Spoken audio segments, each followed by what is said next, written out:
Pernah kebayang nggak, apa sih yang bakal terjadi kalau Iran sama Amerika Serikat beneran perang?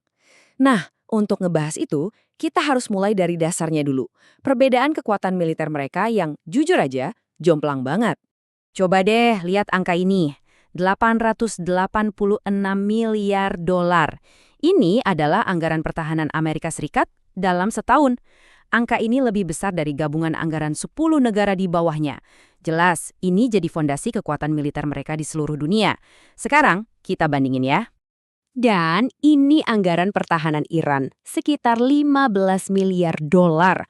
Ini bahkan udah bukan perbandingan apel sama jeruk lagi, ini lebih kayak semangka dibandingin sama sebutir anggur. Kesenjangan yang luar biasa ini ngebuat situasinya jadi kayak cerita David lawan Goliat versi modern. Nah, yang paling menarik di sini itu bukan cuma soal duitnya. Lihat aja perbandingan teknologinya.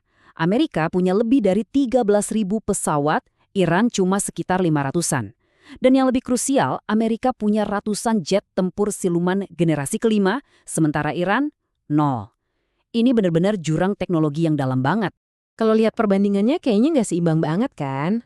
Nah, disinilah pertanyaan besarnya muncul. Gimana caranya Iran, dengan segala keterbatasannya, mempersiapkan diri untuk melawan kekuatan sebesar dan secanggih itu? Jawabannya ada di satu kata, asimetris. Iran sadar betul mereka nggak akan pernah menang kalau berantem secara langsung, satu lawan satu. Jadi mereka nggak main dengan aturan yang sama, mereka mengubah total cara permainannya. Yuk kita bedah strateginya.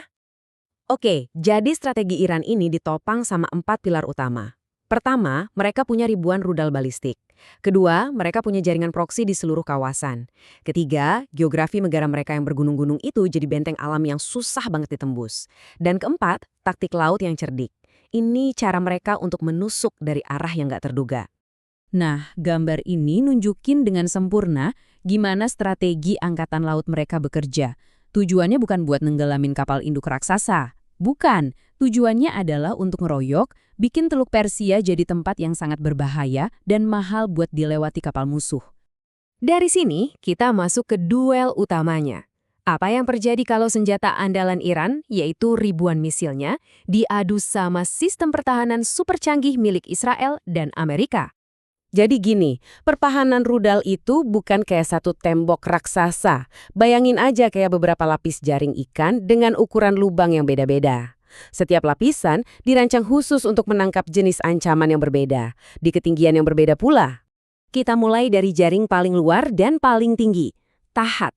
Anggap aja ini penjaga gawang paling jago yang tugasnya menghadang rudal balistik jarak jauh pas masih di luar angkasa. Ini adalah garis pertahanan pertama melawan ancaman yang paling besar dan paling cepat.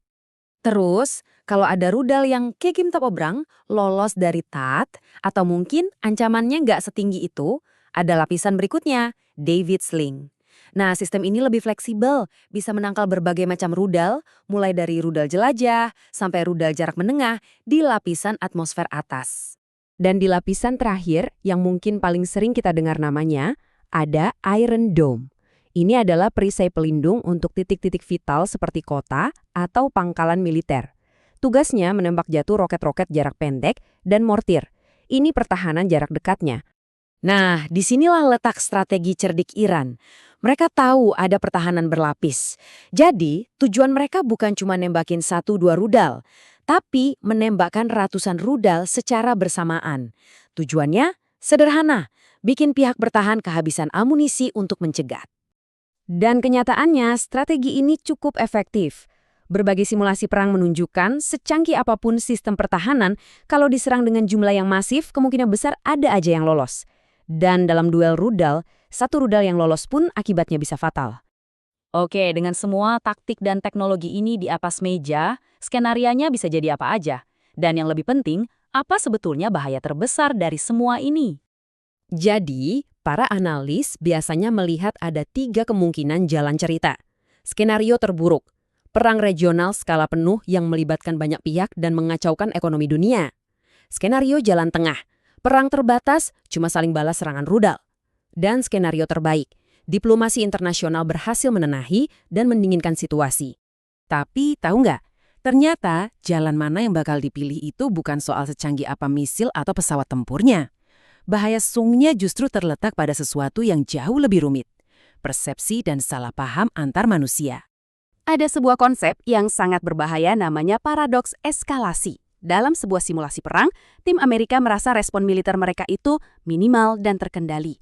Lucunya, tim Iran juga merasa tindakan balasan mereka itu minimal dan seperlunya.